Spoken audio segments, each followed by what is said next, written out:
पुराने दौर के लोग कैमरा चलाना तो जानते ही हैं। अगर वो इसे पढ़ाना भी शुरू कर दें तो उससे भी वो एक अच्छी कमाई कमा सकते हैं। जैसे शॉप वाले हैं वो इतने पुराने हैं, उनको कैमरा यूज़ करने आते हैं। अपने सराउंडिंग में लोगों को आजकल कैमरा का बड़ा क्रेज़ है, तो वो उनको सिखाएं, वो वहाँ पर क्लासेस भी दे सकते हैं। तो ये भी एक सोर्स ऑफ इनकम बना सकते हैं। ये सोर्स ऑफ बिजनेस में ना ये एक वैल्यू एडिशन हो सकता है कि वो एक सस्ती सी क्लासेस देने शुरू हो जाएं जिसमें कुछ बेसिक फीचर्स हैं कैमरा के, वही सिखाने लग जाए।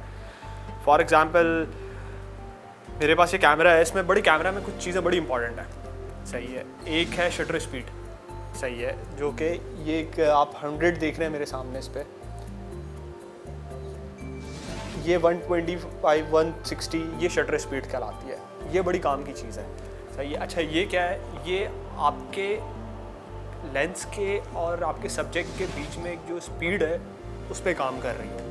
फॉर एग्जांपल अभी इसमें मैंने 85 mm का लेंस लगाया हुआ है, सही है, और मेरा सब्जेक्ट है ह्यूमन, सही है। तो मुझे पता है कि शटर जो है मेरा 85 लाजमी होना चाहिए और इनफैक्ट उससे ऊपर होना चाहिए, सही है। उससे ऊपर के आप मेरा सब्जेक्ट कितनी स्पीड में काम कर रहा है। फॉर एग्जांपल वो अगर वो स्टैटिक फ़ोटो खिंचवा रहा है तो मैं 85 100 पे काम कर सकता हूँ ईजीली। अगर फॉर एग्जांपल मेरा सब्जेक्ट मूवेबल है, मूव हो रहा है, वो साइकिल चला रहा है, तो मेरा शटर ऊपर हो जाएगा, उसकी स्पीड के हिसाब से चला जाएगा। वो 160 भी हो सकता है, 200 भी हो सकता है। तो शटर बड़ा इंपॉर्टेंट है किसी भी फोटोग्राफी में। देन उसके बाद हम आ जाते हैं अपर्चर, जिस पे हम कहते हैं F 1.8 1.6।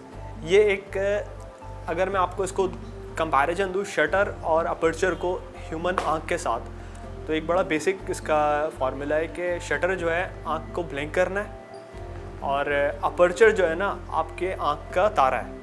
अब आप जब एक कम लाइट वाली जगह पे चले जाते हैं तो आपके आँख का तारा बड़ा हो जाता है। तो एग्जैक्टली आपका अपर्चर इस तरीके से काम करता है कि आपको अपर्चर ओपन करना पड़ता है अपने कैमरा का, सही है। और अगर आप किसी ज़्यादा लाइट वाले एरिया में चले जाते हैं, फॉर एग्जांपल आप धूप में आ गए, तो आपके आँख का तारा छोटा हो जाएगा, तो उस पर अलर्ट हो जाएगा ना, वो थोड़ा सा आप कभी नोट कीजिएगा।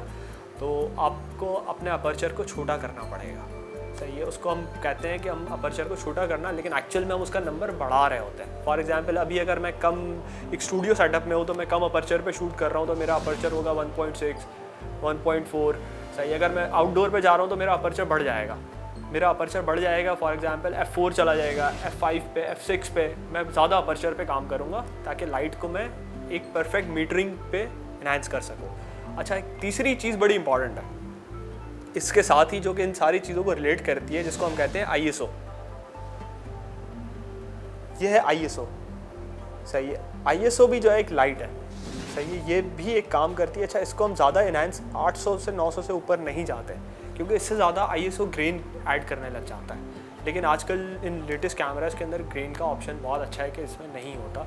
लेकिन अगर आप एक बिगिनिंग का कैमरा यूज़ कर रहे हैं तो आप 1600 ISO से मैक्सिमम ज़्यादा ऊपर नहीं जाइएगा कभी भी। ये एक मेरी पर्सनल ओपिनियन है आपको, क्योंकि फिर उसके बाद आप प्रिंटेबल फॉर्म में उस फोटोज़ के अंदर ग्रेन देखेंगे, सही है। और ISO भी आप बैलेंस करते हैं अपने लाइट के हिसाब से कि आपको लाइट उस टाइम पे क्या मिल रही है, उसके हिसाब से इन तीनों चीज़ों को जब आप मर्ज करते हैं तो आपके पास एक परफेक्ट मीटरिंग आती है, एक परफेक्ट एक लाइट की सोर्स आपके कैमरा एब्जॉर्ब करता है और उसके बाद आपकी एक परफेक्ट इमेज आती है। और इनफैक्ट एक और बड़ा इम्पॉर्टेंट कैमरा का जो है ना एक है पॉइंट, जो कि मैं बोलूँगा कि वो सबसे ज़्यादा इम्पॉर्टेंट है, जिसको हम कहते हैं फोकस पॉइंट। अगर आप ऑटो फोकस पे शूट कर रहे हैं, तो ऑटो फोकस पे होगा ये कि अगर फॉर एग्जांपल आप किसी ह्यूमन को शूट कर रहे हैं, उसका उसने पेट का फोकस कर लिया तो वो उसका फेस फोकस नहीं होगा।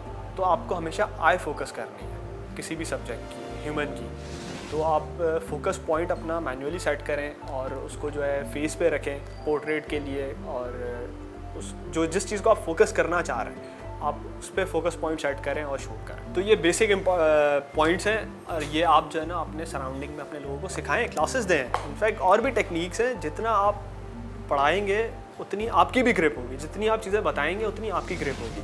अच्छा, फेसबुक पे जाएं, आप जाके लिखें फोटोग्राफर रिक्वायर्ड इन कराची, इन लाहौर, इन इस्लामाबाद, आपको बहुत सारे स्टेटस मिल जाएंगे।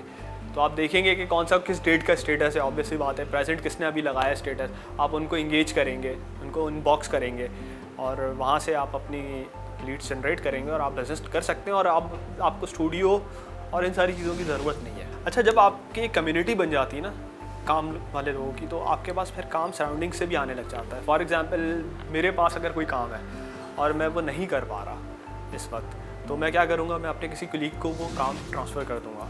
अच्छा, उसमें आपके भी कुछ पैसे बन जाते हैं, उसके कुलीग के भी बन जाएंगे, आप उसको भी इंगेज कर लोगे, उसका भी काम हो जाएगा, आपका भी काम हो जाएगा। तो आप एक कम्युनिटी ज़रूर बनाएं।